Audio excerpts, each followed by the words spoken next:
unido jamás será vencido. El pueblo unido jamás será vencido. El pueblo unido Housing jamás the natural resources to remain with the people. And that's real democracy. Because our government is currently funding the right wing in Venezuela to create a larger sphere of influence and to really create their own outcome. El pueblo unido jamás será vencido. I'm encouraged that all of you out here in support of a process of democracy and a reimagining of democracy that's been taking place in Venezuela. The people have spoken, the people have spoken election after election, more than 20 elections. That's right. More than 20 elections, reaffirming their commitment to the Bolivarian Revolution. Right. And as we stand here today in opposition to what our government has done in order to provide misinformation with the help of CNN, with the specific help of CNN. We stand here in defense of the electoral process that's going on in Venezuela. Electoral process that President Jimmy Carter says is the best in the world has continued. I've been a part of that. I've watched that. I've gone to polling stations year after year, elections and elections, and I've seen the process, the accountability, the responsibility, not only of governance and making sure that people are accounted for and allowed to express their interests, but also the fact that they are there realizing that they see that their engagement means something. And what has it meant? Democracy. What has it meant into the last? Democracy that by the end of this year, the party, the government has built more than 1 million houses. By the end of this year, by the middle of next year, they will build them more 500,000 more houses. That also means that the extreme poverty is now 5% down from 21% in 1999. 5%, reduced poverty. These are the things that have happened. What we have here is the form of regime change.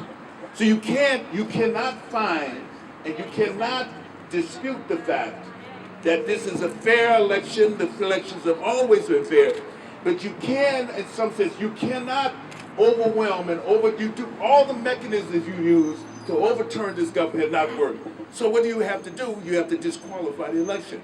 We saw that in 2013. We saw that. If it had not been for Brazil and the rest of the world says, no, we're not going to put up with that.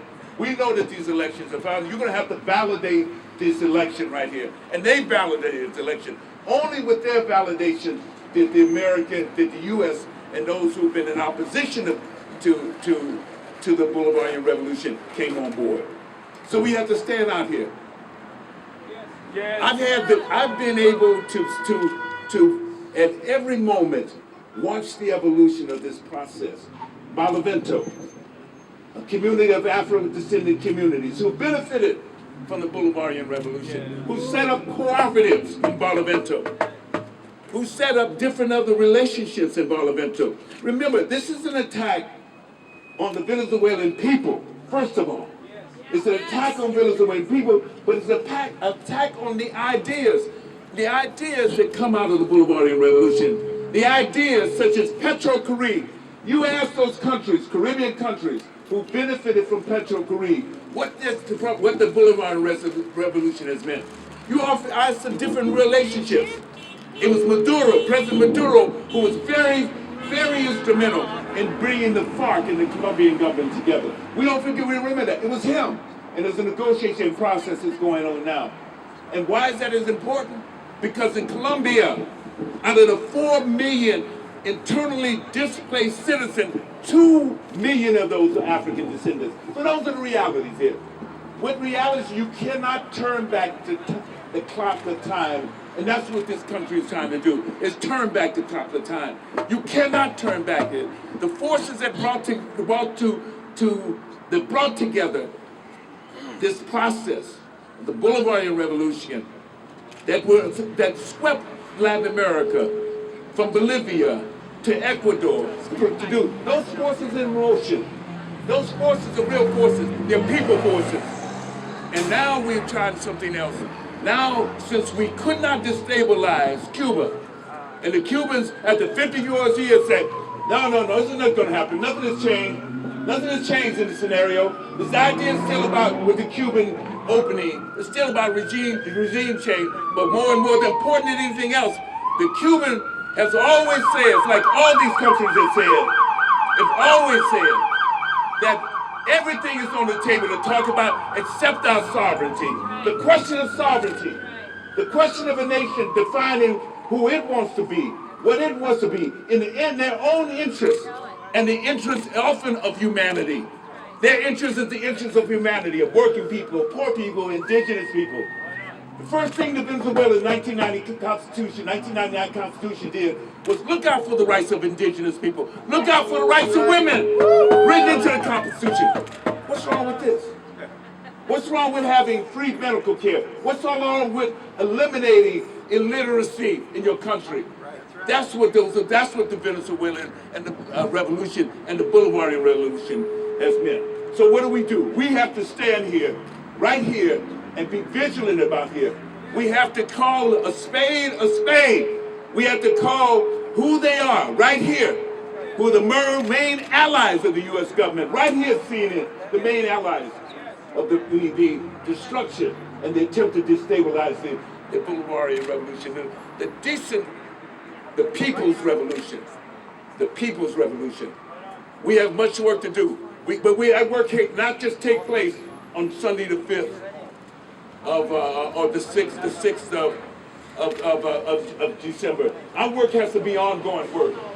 We have to begin to talk about how do we now, in our own imaginative ways, how do we now take this moment and use this moment as not only a catalyst for Venezuela, because we've seen what's happening in Argentina, but also a catalyst and a way in which we organize in the service of men and women, our brothers and sisters all over Latin America, all over this region. This is the year, the decade, that the United Nations is designated as the year of the decade of the Afro-descendant. We have to use this to talk about not only our issues here vis-a-vis the Afro-descendants, but we have to talk about that in terms of Afro-descendants around this region and around the world. And we have to talk about it not from the standpoint of the needs of just Afro-descendants, but the needs of humanity itself. Because the fight for the rights of Afro-descendants, the fight for the effective rights, the changes in the lives of Afro-descendants means that we're fighting for the rights of all those men and women who exist and live in poverty. It's shameful with poverty, who live in poverty and war, wherever they are. This country, this region has because of Alba, because of CARICOM, and because of the Bolivarian Revolution, because of the election everywhere, this region has become a region of peace. Where is there a region of peace in the world?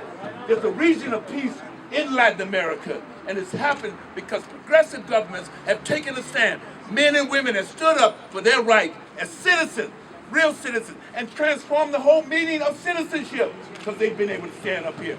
That's what's happening. And that's what happens. And we have to remember that and realize that we are their allies. We are part of this process. We're as much a part of this process here as anywhere. Here in Los Angeles, here in this nation, here in the world. I know that we're beginning here, and I know that we have a fight, but I tell you what, I've watched men and women celebrate their victory. I've looked in the faces of men and women and children whose lives have been transformed by what themselves, because that transformation has come in their heart. That transformation is a transformation of love. That transformation is a transformation that cannot be overturned, cannot be stopped, and regime change is not going to change that situation. We may have a slight defeat on tomorrow. We might, but we might become even more victorious. But the fact that we know that when the Venezuelan people win, we win here. When the Venezuelan people win, we win here. We win here. We win here. Thank you. Here.